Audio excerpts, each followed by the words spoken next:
ఎన్టీఆర్ జిల్లా జగ్గయ్యపేటలో టిడ్కో ఇళ్లు సందర్శించారు సిపిఐ నాయకులు. జిల్లా కార్యదర్శి దోనెపూడి శంకర్ బృందం బల్స్పాడు రోడ్డులో నిర్మించిన టిడ్కో ఇళ్లు పరిశీలించింది. ఇళ్లు నిర్మించి 7 సంవత్సరాలు దాటుతున్నా ఏ ఒక్క లబ్దిదారులకు ఇండ్లను ఇవ్వలేదన్నారు. లబ్దిదారులకు ఇండ్లు కేటాయించకపోవడంతో నెలవారీ రుణాలు కట్టలేక ఇక్కట్లు పడుతున్నారని తెలిపారు. లబ్దిదారులకు కూటమి వైసీపీ పార్టీలు శాపంగా మారాయని విమర్శించారు. టిడ్కో ఇళ్లను నివాస సౌకర్యాలతో లబ్దిదారులకు ఇవ్వకపోతే పెద్ద ఎత్తున ఆందోళన చేస్తామని హెచ్చరించారు.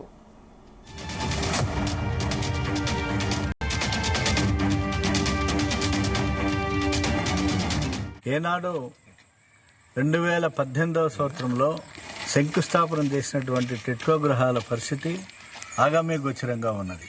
రాష్ట్ర వ్యాప్తంగా ఈ రోజున రాష్ట్ర ముఖ్యమంత్రి చంద్రబాబు నాయుడు గారు రాయచోటి జిల్లాలో 3,16,000 గృహాలు గృహప్రవేశం చేయించామని చెప్పేసి చాలా హట్టాహాసంగా ప్రారంభించారు. సంతోషం. పేదవాడి సొంత ఇంటికలా సహకారం కావాలి. కమ్యూనిస్ట్ పార్టీగా మేము డిమాండ్ చేసేది కూడా అదే. బట్ అదే సందర్భంలో ఏనాడో 2018వ సంవత్సరంలో శంకుస్థాపన చేసినటువంటి టిడ్కో హౌసెస్ ఇవాళ చకోర పక్షుల్లాగా ఎదురు చూస్తున్నాయి ప్రారంభానికి నోచుకోక.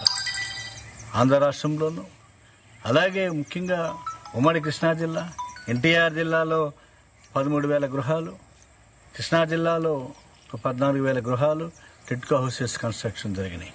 కాబట్టి ఈ గృహాల పరిస్థితి ఏమిటి? ఇవన్నీ కూడా ఈ రోజున శిథిలమైపోతున్నాయి. అసాంఘిక శక్తులకు కార్యకలాపాలకు అడ్డాలుగా మారిపోతున్నటువంటి పరిస్థితి ఉన్నది.